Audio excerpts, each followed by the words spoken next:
Good morning बच्चों, सुप्रभात। मुझे विश्वास है कि आप घर पर होंगे और सुरक्षित होंगे। बच्चों, आप अपने अभिभावकों से भी पूरा सहायता लेते होंगे। बच्चों, आपको तो पता है कि अभी कोरोना के कारण लॉकडाउन चल रहे हैं और हमें घर पर रहकर अपनी पढ़ाई को जारी रखनी है।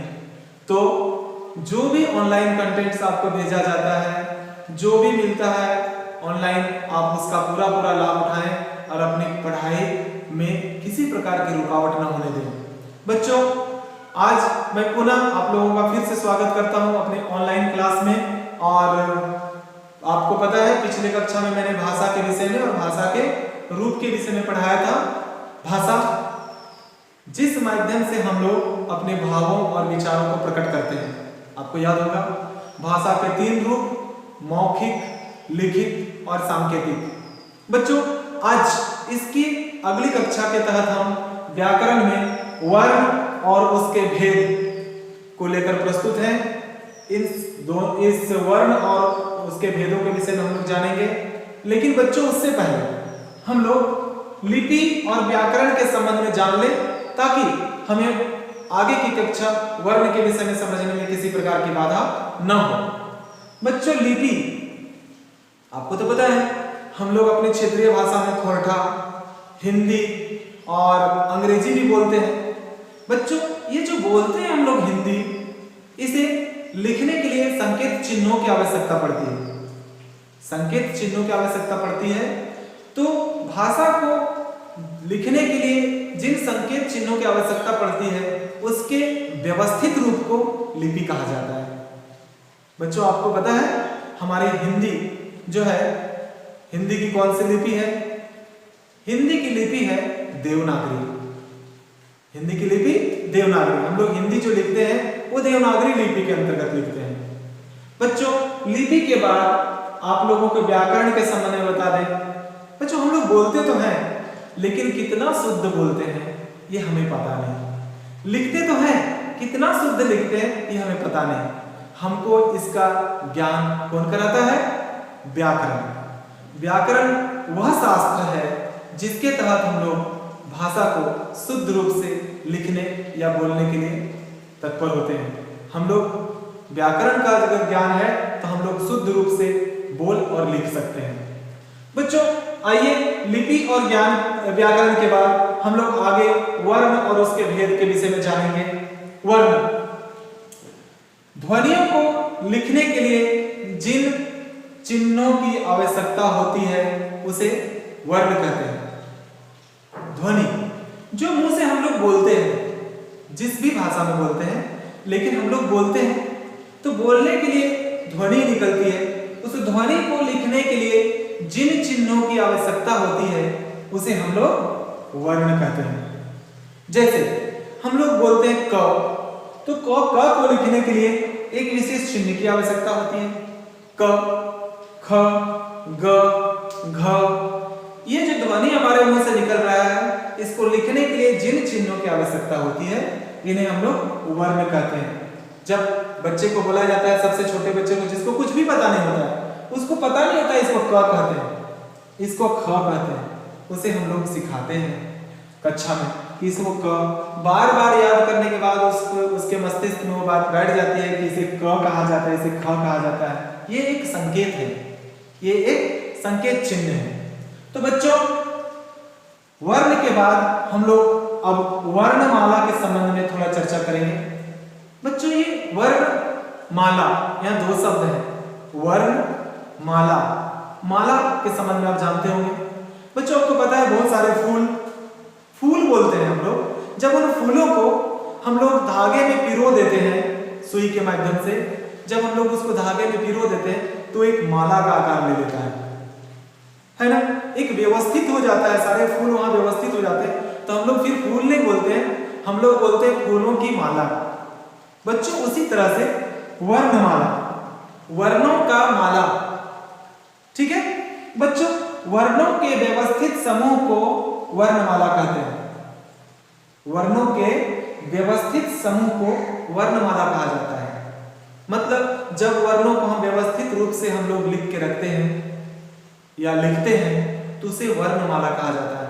आपको पता है, जैसे क ख ग घ अंग, च छ ज झ इय, ट ठ ड ढ मूर्धन्य। तो ये सारी व्यवस्था, इस पूरे की पूरी व्यवस्था को कहा जाता है वर्णमाला। आपको अच्छा लग रहा होगा, आप लोगों ने सीखा वर्ण और वर्णमाला। मैं पुनः एक बार रिपीट कर दूं, ध्वनियों को लिखने के लिए जिन चिन्हों की आवश्यकता होती है उसे वर्ण कहते हैं। बच्चों आप कॉपी में अवश्य लिख लें ताकि आप बाद में इसको याद भी कर सकें। वर्णमाला, वर्णों के व्यवस्थित समूह को वर्णमाला कहते हैं। बच्चों आप लोगों ने वर्ण के विषय में सीख गया।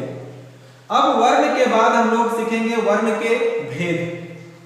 वर्ण के भेद में बच्चों यहां पर देखिए, आप लिखिए, यहां लिखा हुआ है, आप ध्यान से देखें, स्वर, वर्ण, व्यंजन, वर्ण। बच्चों स्वर क्या है, इसको इंग्लिश में याद रख लीजिएगा, इसको वॉयल्स कहा जाता है। और व्यंजन कॉन्सोनेंट। आप इंग्लिश शब्द को भी रख लें तो आपको बहुत सहायता मिलेगी इंग्लिश में सीखने के समय। स्वर और व्यंजन। बच्चों स्वर वर्ण क्या है, आप देखिए, स्वर वर्ण वॉवेल लेटर्स। स्वर वर्ण वॉवेल लेटर्स क्या है? Vowel letters. स्वर वर्ण क्या है तो आपको पता है, ये ऐसे वर्ण होते हैं जिनको उच्चारण करने के लिए, जिनको बोलने के लिए किसी अन्य वर्ण की सहायता नहीं लेनी पड़ती है। अब देखिए परिभाषा, जिन वर्णों को बोलते समय किसी अन्य वर्ण की सहायता न लेना पड़े उसे स्वर वर्ण कहते हैं। बच्चों एक बार आप लोग लिख लें, जिन वर्णों को बोलते समय किसी अन्य वर्ण की सहायता नहीं लेनी पड़ती है उसे स्वर वर्ण कहते हैं। अब आपके मन में जिज्ञासा होगी कि ऐसे कौन से वर्ण हैं जिनको बोलने के लिए किसी अन्य वर्ण की सहायता नहीं लेनी पड़ती है। तो बच्चों आप गौर कीजिए, अ, आ, ई, उ, ए, ओ, औ और री। ये ऐसे वर्ण हैं, ये 11 वर्ण है बच्चों, इसको याद रख लीजिएगा, 11 स्वर वर्ण।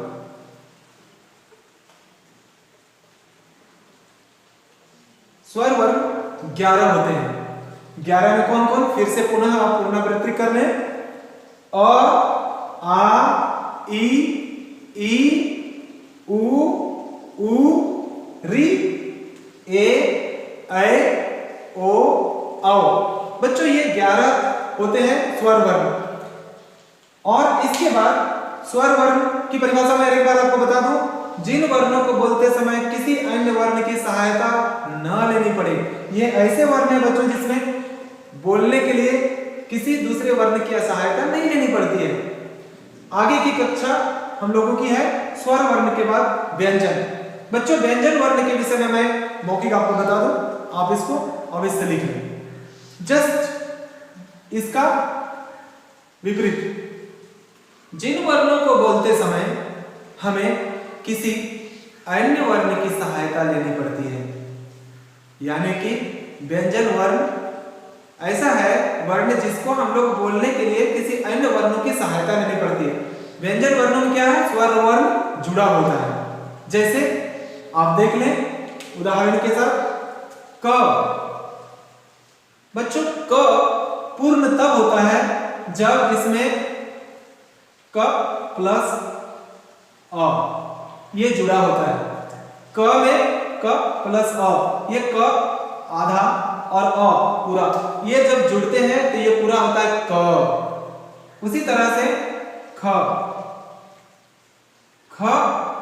इसमें भी आपका ख प्लस अ, ये पूरा ख होने के लिए इसमें अ की मात्रा होनी आवश्यक है।